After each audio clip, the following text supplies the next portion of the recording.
আওয়ামী শাসনামলে গুমের শিকার United Peoples Democratic Front UPDF নেতা মাইকেল চাকমা গুমের ঘটনায় দায়ীদের বিরুদ্ধে আন্তর্জাতিক অপরাধ ট্রাইব্যুনালে অভিযোগ জমা দিয়েছেন।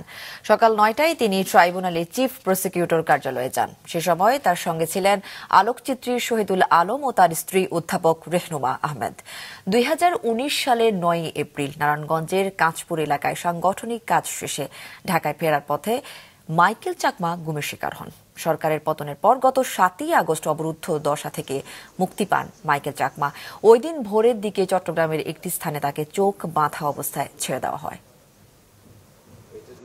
তাকে যে গুম করা হয় সেই গুমের প্যাটার্ন কিভাবে তাকে রাখা হয়েছিল সেই সব ব্যাপারে তিনি আমাদের কাছে আজকে মৌখিকভাবে জানিয়েছেন এবং এই জানানোর মধ্য দিয়ে আমরা ওনার এই বক্তব্য থেকে নিশ্চিত হয়েছি যে এনফোর্সড ডিসঅ্যাপিয়ারেন্স যেটা গত সরকারের আমলে সিস্টেম্যাটিক ওয়েতে করা হয়েছে সেগুলো শিকার তিনি হয়েছিলেন।